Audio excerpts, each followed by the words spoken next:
Revenge office stories. The first time my boss, Brenda, called me a liar, she didn't have the nerve to say it to my face. I overheard it.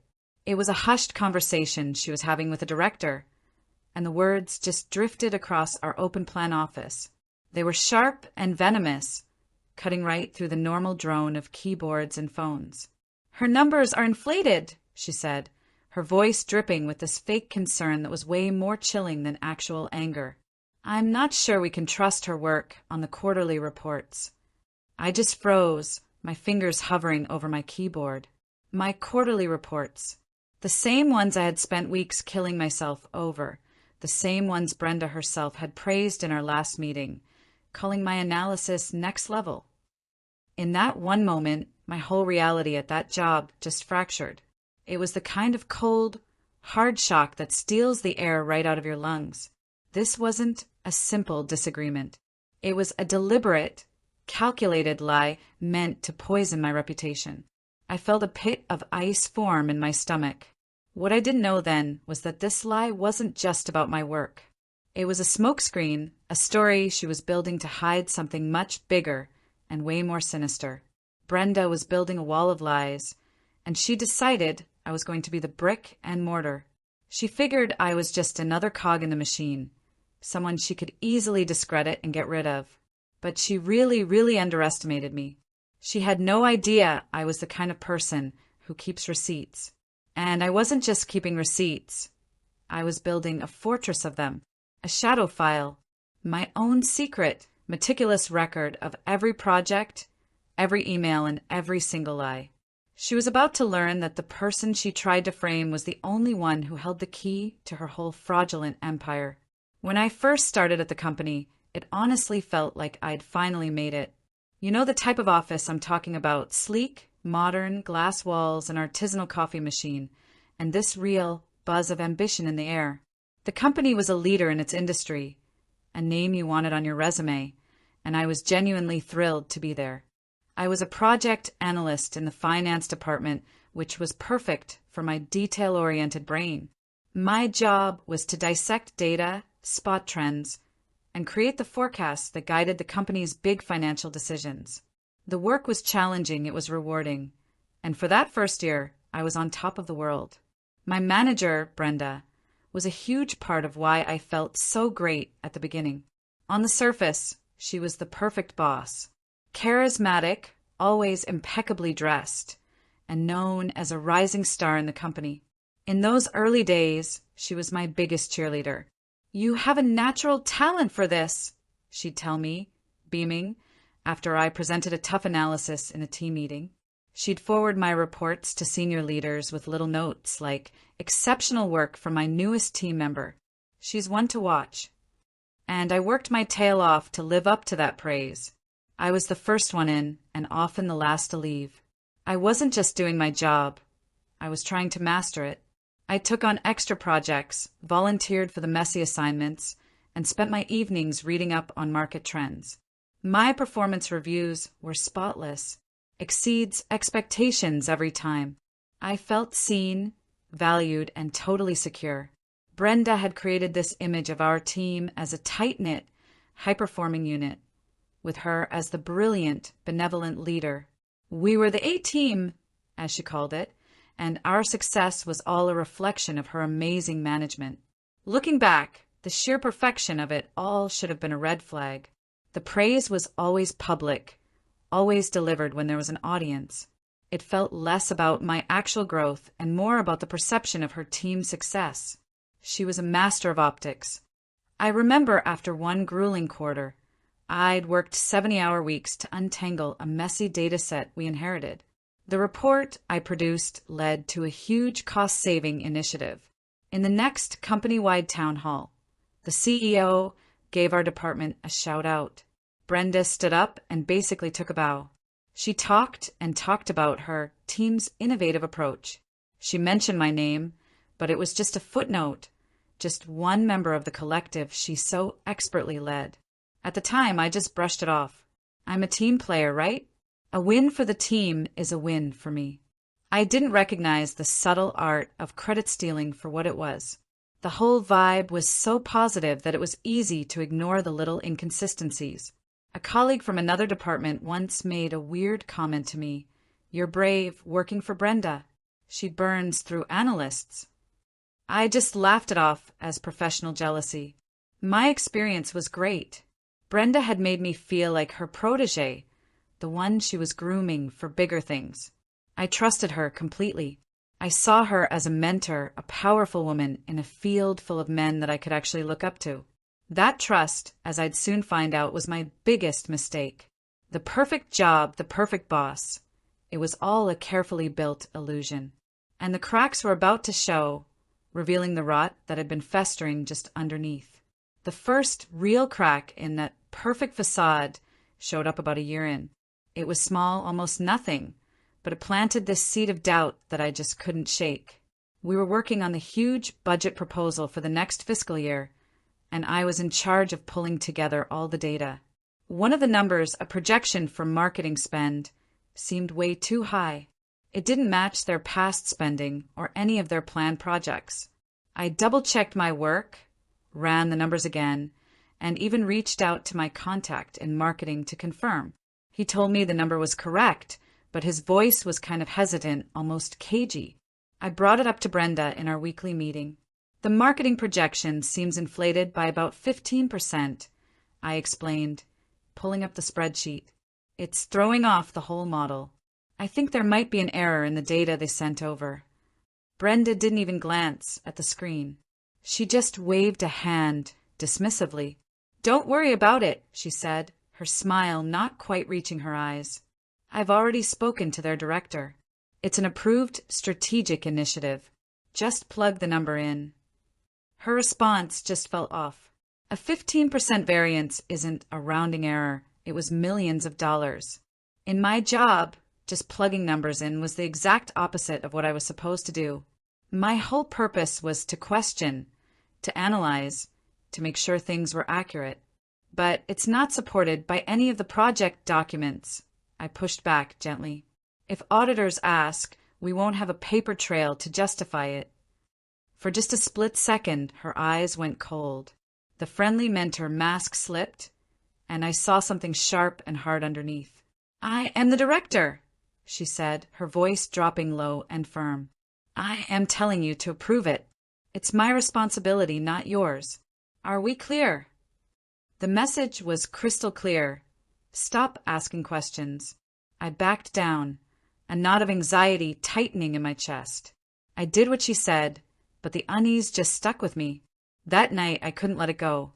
On a gut instinct, I opened a new, password-protected folder on my personal hard drive. I called it Contemporaneous Notes. It felt a little dramatic, even paranoid, but I needed a place to document what just happened. My first entry was simple. I saved a copy of the final budget spreadsheet. Then I opened a text file and detailed my conversation with Brenda, the date, the time, her exact words. I took a screenshot of the email from my marketing contact and my follow-up question. I wrote down my professional opinion, that the number was bogus and that I was told to use it against my better judgment. That was the birth of my shadow file. It wasn't some grand act of defiance. It was self-preservation. And that feeling was only reinforced as weird things started happening more often. A week later, a critical data file I needed for a regulatory report vanished from the shared server, right before the deadline. I knew I had saved it in the right place. When I frantically messaged Brenda, she replied, "You need to be more organized. This is the kind of mistake that can't happen."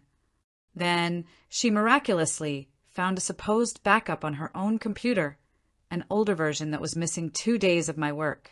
I had to scramble, working late into the night just to redo everything. The stress was unreal. From then on, I documented everything. Every strange request, every conversation that felt off, every time Brenda's words didn't match the facts.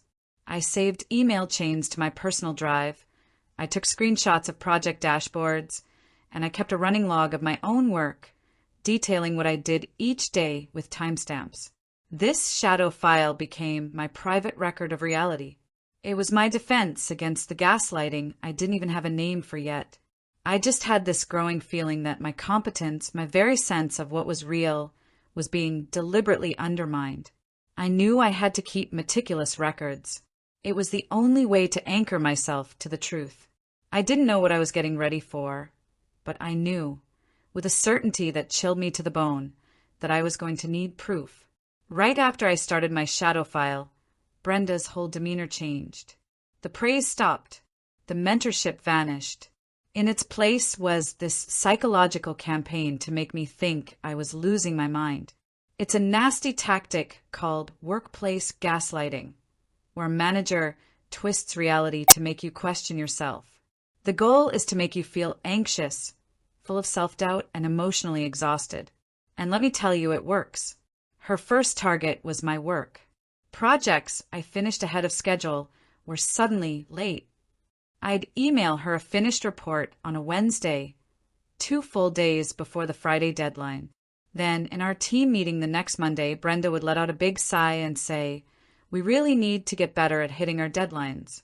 I had to spend my entire weekend cleaning up the XYZ report because it came in so late. My coworkers would look over at me with this mix of pity and disappointment.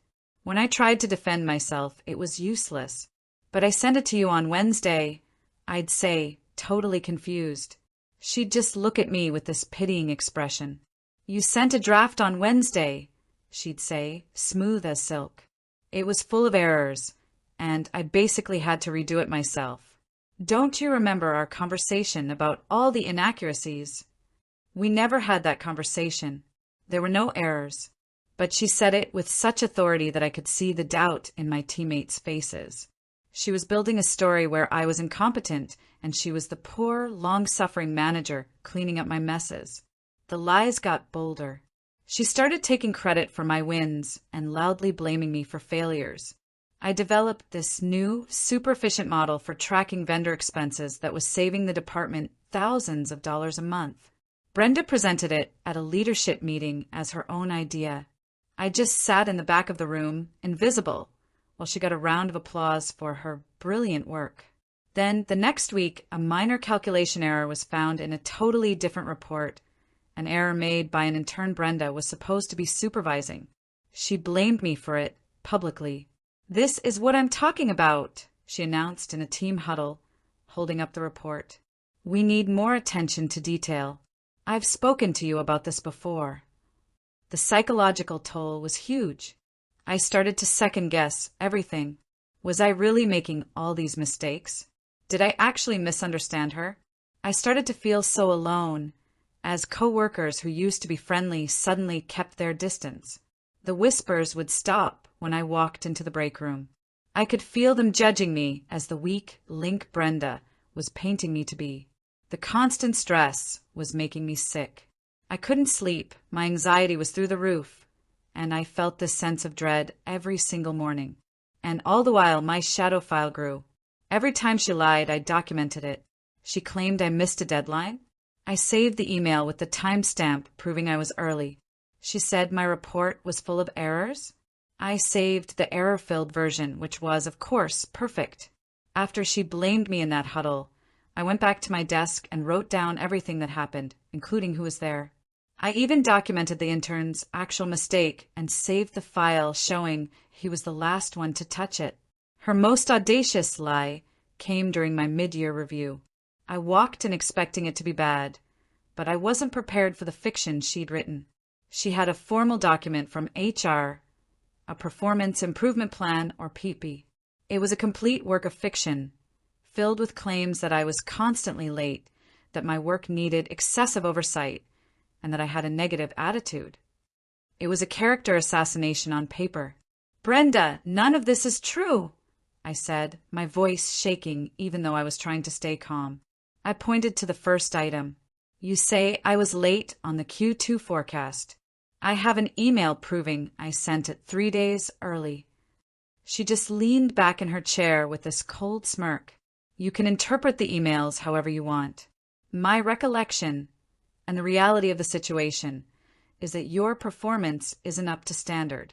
You can either sign the PIP and we can work on these issues, or you can find a job that's a better fit somewhere else. It was a threat, plain and simple. She was trying to manage me out. She was building a paper trail to justify firing me, thinking it was just her word against mine. And in the corporate world, the manager's word usually wins. She thought I had no defense. But as I sat there, reeling from the shock and the injustice, a part of me felt this surge of cold, hard resolve. She didn't know about my file. She didn't know that for every single lie on that page, I had a piece of evidence locked away, ready to go. The gaslighting was supposed to break me. Instead, it had turned me into a meticulous archivist of her deceit. My shadow file wasn't just for defense anymore. It was about to become a weapon. The performance improvement plan was the turning point. It made Brenda's intentions crystal clear. She wasn't just a tough boss. She was actively trying to get rid of me. The real question was, why? My work was excellent. I had to be a threat to her for some other reason. Her desperation to paint me as incompetent suddenly seemed less about some personal vendetta and more about a calculated need for a scapegoat. That's when I started looking at my shadow file differently, not just as a record of her lies, but as a pile of clues. I started spending my nights going through every document I had saved, searching for a pattern. I cross-referenced everything. Timelines, budget reports, my own notes. I was looking for the why. Why did she need to inflate that marketing budget? Why was she so insistent that I not question it? And then I noticed something. The worst of her gaslighting always seemed to happen right around major financial reporting deadlines. It was like the pressure of closing the books made her need to discredit me even more urgent. The breakthrough came from a place I didn't expect. As part of my job, I had access to raw vendor payment files. Usually, I just looked at the summarized data, but with my new suspicions, I decided to dig into the details. I focused on the vendors tied to that inflated marketing budget from months ago. One name jumped out: Innovate Strategic Solutions, LLC. I didn't recognize it, which wasn't that weird on its own. But the payments to this company were strange. They were all for large, round numbers, $25,000, $50,000, $75,000. And the descriptions were incredibly vague. Consulting services, strategic support.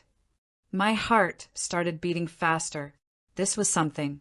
I pulled the file for Innovate Strategic Solutions. The address listed was just a P.O. box in a nearby state. There was no website, no real phone number, just a generic cell. Alarm bells were screaming in my head. This is apparently a classic red flag for fraud. An unusually close relationship with a vendor that doesn't seem quite real. This is where my shadow file was everything. I remember my notes from that time. Brenda had insisted the marketing spend was for a new strategic initiative. I searched through all the official project documents I had saved for that quarter. Innovate Strategic Solutions was mentioned nowhere. There were no contracts, no statements of work, no deliverables. Nothing. Millions of dollars were being funneled to a ghost company for services that were never documented. The final piece of the puzzle clicked into place when I did a public records search for Innovate Strategic Solutions, LLC. The company had been registered just over a year ago, and the registered agent, the only name associated with the entire company, was a name I recognized from one of Brenda's casual complaints about her personal life a few weeks earlier. Her brother-in-law. I felt sick. It was all there. Brenda was making up fake invoices from a shell company run by her family and then approving the payments herself. I later learned that this is a textbook embezzlement scheme. And because managers like her have the power to override internal controls, they can often get away with it for a long time and steal a lot more money. Suddenly, it all made sense. Her lies, the gaslighting, it wasn't random cruelty. It was a defense mechanism. She had to discredit me because my entire job was to analyze the very data that could expose her. By painting me as incompetent and careless, she knew that if I ever did raise a red flag, everyone would just dismiss it as another one of my mistakes. If I found a weird number, she could say I misread the data. The PIP wasn't just to fire me, it was her insurance policy. She was launching a preemptive strike against the biggest threat to her criminal operation, me. The attacks on me were directly proportional to her fear of getting caught. My shadow file had done more than just prove my innocence. It had uncovered the real crime. Figuring out the fraud was one thing. Reporting it was something else entirely. A wave of pure fear washed over me. I was about to accuse a powerful, well-respected director of a massive crime. Brenda was a master manipulator, and I knew she would come at me with everything she had. This is a terrifying moment for anyone. I knew there were laws to protect whistleblowers, but I also knew that retaliation is a very real, very common risk. I spent the whole weekend just debating what to do next, my stomach in knots. Should I go to HR? The head of finance? The company's anonymous ethics hotline? I knew from my research that anonymous tips are actually the #1 way this kind of fraud gets discovered. But my evidence was so specific to my role, I wasn't sure I could stay anonymous for long. I decided my best bet was to go straight to the top. I'd bypass the usual channels and go directly to Brenda's boss, the vice president of finance, a man named Mr. Harrison. My thinking was that he had the most to lose from a huge fraud happening right under his nose, so he'd have the most reason to take me seriously. I also just felt that presenting the evidence to a person, face-to-face, would make it harder to ignore. On Monday morning, with a printed copy of my entire shadow file organized in a thick binder, I sent a short, professional email to Mr. Harrison's assistant, asking for an urgent and confidential meeting about a serious matter of financial integrity. To my surprise, she gave me a spot that very afternoon. I walked into his huge office, my heart pounding against my ribs.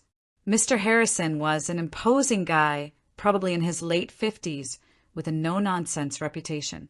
He motioned for me to sit, his face completely unreadable. "I received your email," he said.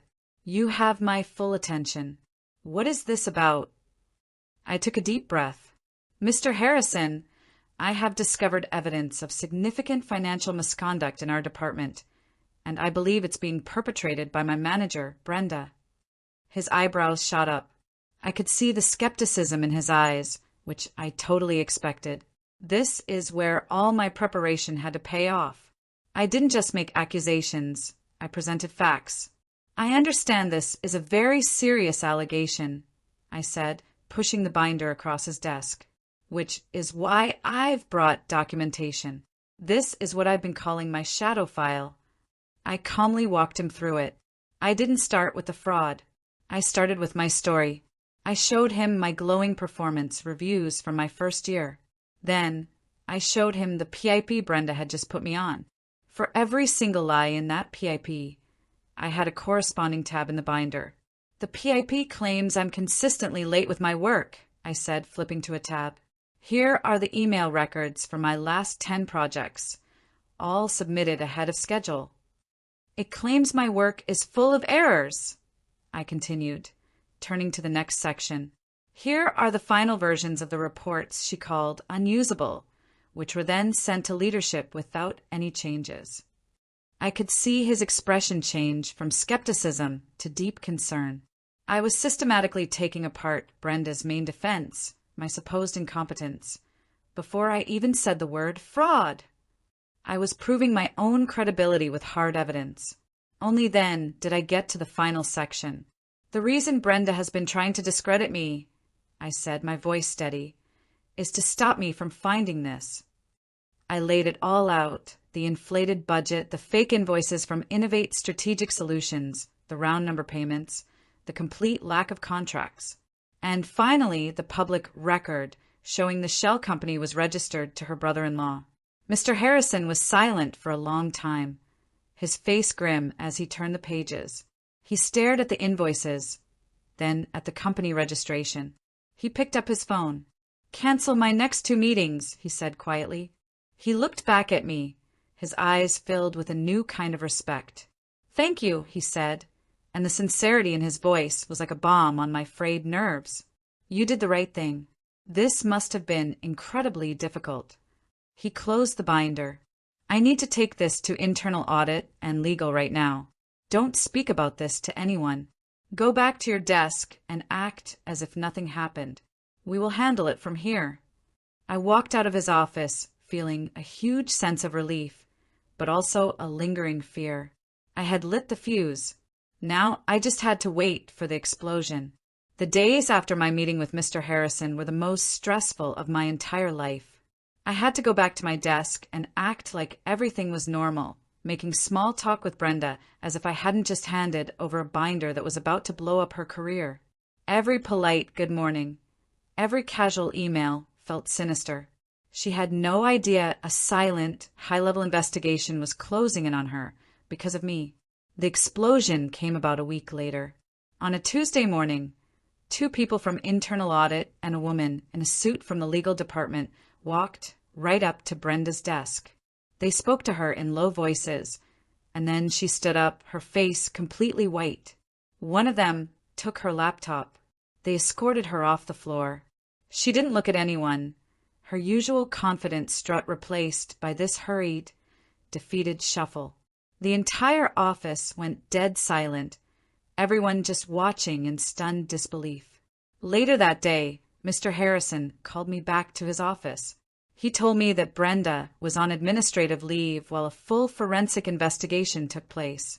He also told me that the performance improvement plan had been completely erased from my record. There will be no mark on your file, he promised me.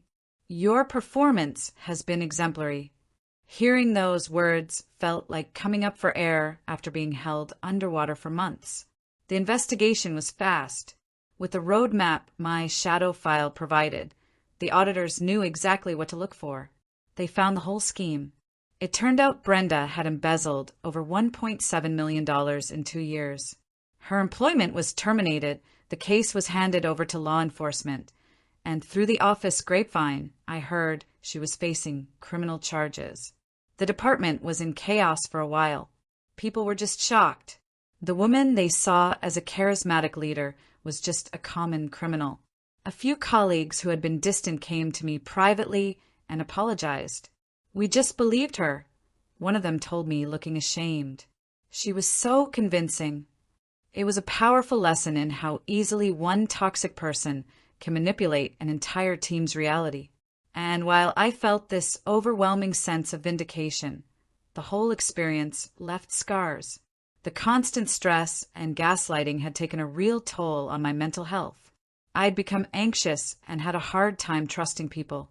It took a long time to get my professional confidence back. I ended up using the company's employee assistance program, and counseling really helped me process the trauma of it all. Professionally, though, things took a turn for the better. Mr. Harrison became a huge champion of my work. He promoted me to a senior analyst position, and my career, the one Brenda tried so hard to derail, was finally back on track. The experience, as awful as it was, taught me a lesson I'll never forget about documentation, trusting my gut and advocating for myself. My shadow file, born from a paranoid need to protect myself, had become the most powerful tool I've ever had. It didn't just save my career. It exposed a major crime and proved that even when it feels like you have no power, the truth, when you can back it up, is undeniable. This whole ordeal was one of the hardest things I've ever gone through, and it really opened my eyes to the darker side of corporate life. But it also showed me the power one person has when they're armed with the truth. I'm sure many of you have faced your own workplace battles, maybe not fraud, but you've dealt with tough bosses, office politics, or just that feeling of being completely undervalued. If you'd like to hear more stories about navigating the crazy world of the modern workplace, I'd be so grateful if you'd subscribe. But more importantly, I'd love to build a community here. Please share your own experiences in the comments. Have you ever had to keep a shadow file? How did you deal with a toxic boss or a situation where your reality was being twisted? When we share our stories, we can all learn from each other and feel a little less alone in these fights. Looking back, the tidy ending, the bad guy gets caught, the hero gets promoted, sort of glosses over how messy and painful the whole journey was. The victory was real, but it was hard won. The biggest lesson I took away from all this is the quiet power of keeping records. In a she said situation, especially when you're up against someone with more power, the person with organized, dated, factual evidence almost always wins. My shadow file was my anchor in a sea of gaslighting. It wasn't just a bunch of files. It was the one place where the truth was safe. This experience also made it clear that a company's culture is everything. Brenda got away with her fraud for so long because there was a culture that put way too much trust in a charismatic manager without enough checks and balances. It's a reminder that companies need to do more than just write policies. They have to build a place where people actually feel safe enough to speak up without fearing for their jobs. Finally, I learned something about myself. There were so many times when I just wanted to give up, when the stress felt like too much and quitting seemed like the only way out. But the sheer injustice of it all lit a fire in me I didn't know I had. I learned to separate the personal attacks from the professional problem, to treat it all like a puzzle that I could solve with logic and evidence. My story is proof that even in these huge, intimidating corporate structures, the truth still matters. So if you're feeling voiceless or manipulated at work, trust your gut, document everything, and never, ever let someone else's lies rewrite your reality. You are your own most powerful advocate,